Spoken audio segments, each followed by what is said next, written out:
morning. I am a great fan of the TEDx series of talks, and especially being here in Vancouver, it's a great privilege. So I'd like to thank the organizers for giving me this platform to speak to you about how we can get more involved in human rights, how we can be a voice for the voiceless, and also for allowing me to be able to share with you one of my dreams. But before I do, I'd like to share with you some of the concerns that I have in my homeland country, in the country of my birth, the human rights abuses that take place there. If you lived there, half of you, if not, I would say most of you, would be dead. You would be killed by execution, or at the very least, you would be imprisoned and tortured. Now, I don't want you to lift up your hand, but the questions I'm going to go through, I want you to think about it in your head and consider these things. Has anyone here written a blog against our government or against our leader? You could be imprisoned for life. Has anybody here converted from one religion to another? If you converted from Islam to another religion, you would be considered an apostate and be sentenced to death by hanging. Are there any homosexuals in this group? Death sentence for you. Anyone had sex outside of marriage? Don't lift up your hand. You would be charged with, quote unquote, acts incompatible with chastity and be given 100 lashes. Or if you were married and you committed adultery, you would be sentenced to death by stoning. You would literally be buried, wrapped in shrouds, while people took turns throwing stones at your head until you die. If you haven't guessed already, I am talking about the Islamic Republic of Iran. And the scenarios I've just given to you are part of the discriminatory, repressive rules under Sharia law, which is an Islamic-based law that Iran has interpreted for its own penal code. And it wasn't always like this. It's only mostly been in the last 30 years. Before, Iran was ruled by a monarchy. And under the monarch, under the Shah, people were fed up. They wanted freedom. They wanted democracy. They wanted better human rights. And there was an Islamic cleric by the name of Ayatollah Khomeini at the time who promised the people there that he would come to Iran, bring freedom to the people, and step aside from politics. But that's not what happened. He came, he stayed, and imposed a new era of tyrannical rule, grave human rights abuses. Literally, Iranian people's lives changed from one day to the next, and he spiraled the country back into the Middle Ages. Imagine our own prime minister one day telling the women in this group that we are forced to cover our heads because our hair is emitting sexual vibes. Sounds ridiculous, doesn't it? Sounded ridiculous to Iranian women in Iran, but this is what was happening. My mom went from wearing the latest fashions off the Paris runways, including miniskirts, to literally the next day being forced to cover herself. And this is symbolic of the greater repression and discriminatory laws that were taking place on women in Iran. Iran is under a gender apartheid, and women's lives are literally valued as being half of a man. So let me give you an example. If you get into a car accident and you kill a man or you injure him, you have to pay twice as much in compensation money to him and his family, it's called blood money, than the amount you would have paid if you had injured or killed a woman. My father was also victim to these new rules under this regime, and he was, at the time, the general manager of a hotel. He was conducting business as usual, allowing alcohol, music, dancing, mingling between men and women. But under these new rules, because you have to remember at this time in 1979 when the revolution was happening, there was so much chaos, nobody knew what these new rules were. He was allowing these things And one day, the Revolutionary Guards stormed into the hotel, beat him up, threw him in the paddy wagon. Off he was to jail, where he was tortured, lashed some more, and they were going to give him the death sentence. They were going to execute him. And out of some fate of luck, which I can talk about more at another time, we managed to get him out temporarily. And at that time, he was on the first plane ride out of the country, and our rest of our family followed suit. When I was about 2 years old, we immigrated here to Canada. And I can say, living here in Canada, in such a free nation, I have never taken my freedoms and opportunities for granted. And this is what I wanted for my people back from my homeland. So when I heard in 2006 of a young girl, same name as me, who was in trouble, I thought there was something I had to do about it. Her name was Nazanin Afshin-Jam. She was 17 years old when she was in a park with her 15-year-old niece. 3 men attacked them, tried to rape them, and out of self-defense, Nazanin pulled out a knife, stabbed one of the men. He later died in hospital, and as a result, she wasn't treated as a victim of attempted rape. She was tried as a first-rate criminal and sentenced to death by hanging. Now, I was blown away by the story. I was so upset and angry about the injustices of this case, and I recalled back in my days working as a global youth educator with the Red Cross, where we were teaching other students, if not now, then when? If not you, then who? So I said, okay, if not me, then who? So I decided to start an international campaign to save her life, and we started with a simple petition which grew. We managed to collect about 350,000 signatures on a petition, and this was the weight I needed to approach government leaders here in Canada, at the European Union, later at the United Nations, and get media attention to try to help her. And eventually there was so much pressure from individuals like you, that the head of judiciary in Iran was forced to grant a stay of execution for her and order a new trial. And in that new trial, she was exonerated of all murder charges and released from prison. Now, I've really shortened the story. A lot went on in her campaign.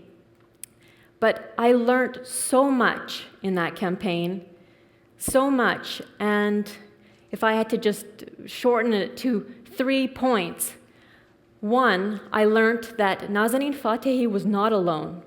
There was 160 others, at least, juveniles waiting on death row in Iran. And that, again, somebody had to do something. So that's when a group of us started Stop Child Executions organization to try to put an end to executions of children. Number 2, I learned that nothing is impossible.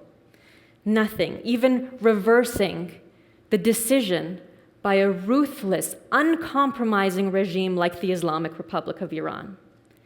And third, I learned about the power of the individual, the power that each and every one of us has inside to make a difference. I believe every one of us can change grand things, and that's mostly why I'm here today. I saw that just little old me was able to help instigate change that expanded out, and we were able to save a human life. So I want to encourage you to be the voices of the voiceless. I want you to stand up when you see an injustice taking place. Living in a democratic country like Canada, we have rights, but we also have responsibilities. Responsibilities to help those that are in need, those that are the most vulnerable, those that don't have a voice, whether it's children, animals, sometimes women. And it doesn't have to be abroad. It can be in our own backyards. It can be people being bullied in our schools, in our workplaces. It can be victims of those who are being abused for their race, their religion. discrimination that they experience, racism, xenophobia, whatever have you. And you can make a change in your own way, in your own unique way. If you're presented with a petition, sign it. You have nothing to lose. If those 350,000 people had a defeatist attitude for Nazanin Fatihi, I don't know where she'd be today. If you have a few spare minutes and you can write a letter to your local member of parliament about something that you're concerned of, it makes a difference. If you can join a rally, if you can volunteer your time, even 1 hour a year, it's something. And as I said, it doesn't have to be through traditional political means. It can be through your own talents. It can be through music. It can be through dancing, through the art. Each one of us has blessings, and we can use it to advance humanity in our own way. And I think we have come a long way as a society in terms of addressing human rights abuses. But I think we have a long way to go yet, including at the United Nations level. Now, it would take a whole other TEDx series of talks to talk about the flaws under the United Nations system. But for now, I can say that the UN has systemic problems which paralyze it from enforcing rules that it has under its own charter. Generally, recommendations are made to an offending country, and they can decide whether to advance, to work on these recommendations, or to reject it. There's no real enforcement mechanism in place to force them into compliance. Now, every once in a while, you'll hear of the Security Council at the United Nations authorizing humanitarian intervention in countries where systematic and grave human rights abuses are taking place, like genocide. You can also sometimes hear of cases of individuals being tried for crimes against humanity or war crimes. But all these things are few and far between. I would say generally, the United Nations has been pretty silent and inactive when it comes to grave human rights concerns. And I'd like to give you some examples. Okay. Take the case of Neda Agha Soltan. Undoubtedly, you probably saw her face after the fraudulent presidential elections that took place last year in the summer in Iran, when millions of people poured out onto the streets protesting the elections and demanding greater human rights and a path towards democracy. You probably heard about the thousands of people who were being arrested during these peaceful protests, people being thrown in jail, tortured, raped, people being put into sham trials, making forced confessions, and people being bludgeoned to death on the street, shot in plain daylight, like Neda Agha Soltan, who was shot in plain daylight. And we saw the videos of her life passing before our very eyes on almost every news channel, CNN, BBC, every day until Michael Jackson died. That's another story. I want to know where Neda goes to seek justice, where her family goes to seek justice. Do they go to the government? First of all, do they go to the judiciary? No, because in Iran there is no rule of law. There is no due process. Do they go to the government? No, because the government's the ones implicated in her murder. So I guess the next logical step you'd ask yourself, well, maybe she can go to the United Nations. Maybe they could. But so far, the UN has done nothing for people like Neda or the thousands who have been abused, human rights have been abused under the regime of the Islamic Republic of Iran for the last 30 years. What about the case of these young teenage boys who were executed for homosexuality in Iran, which this is despite the fact that Iran has signed the International Covenant on Civil and Political Rights and the Charter of the Rights of the Child, which forbids the executions of those under the age of 18. Where do their families seek justice and redress? What about Asia Bibi, who was recently in the news, sentenced to death for saying something against the Prophet Muhammad in Pakistan? What about Suad, a Palestinian woman who was literally burnt alive by her brother-in-law under honor crimes because she had sexual relations when she was 17 years old? What about Nasrin Sotoudeh, a prominent human rights activist in Iran who's been imprisoned for months, who's currently on a hunger strike, and she's there simply for defending the rights of others?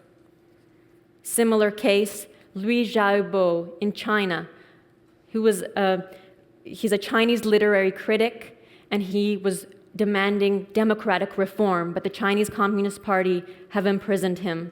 Thankfully, he just got the Nobel Peace Prize, but he is still under arrest.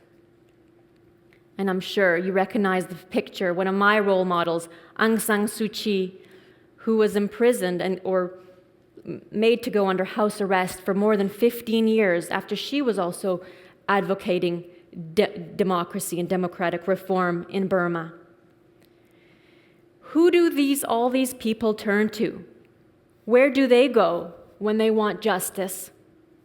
We need an international institution that deals with these injustices, one that replaces the United Nations. And that's where I'm going to be concluding my talk by sharing one of my dreams with you, and that's the creation of an international institution that parallels, if not replaces, the United Nations. But instead of being called United Nations, it would be called United People. So hear me out. Currently, the United Nations is made up of nation states that are united together, and oftentimes these states are undemocratic, authoritarian regimes that do not represent the voice of the people. They have heads of state that are not democratically elected. And so how do they bring across the concerns of the people?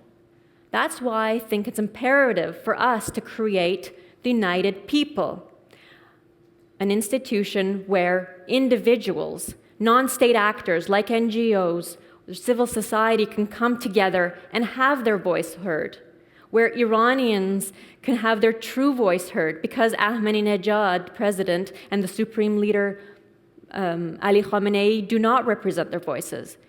I want somewhere that these kinds of people can come and have their voice heard, and they can address global issues of concern on the environment, on human rights, on other human security issues, including HIV/AIDS and other epidemics and diseases. It would be that gathering spot. We owe it to people like Aung San Suu Kyi, like Nasrin Sotoudeh, like Liu Xiaobo. I believe no dream is too big. And this is one of my dreams, and I'm going to try to make it a goal. I actually always say that. If you have a dream, make it a goal. What's your dream? Are you going to make it a goal? Drop by drop, we can create an ocean of change and put out the fires of injustice in the world. We can be a voice for the voiceless. Thank you so much for hearing me out.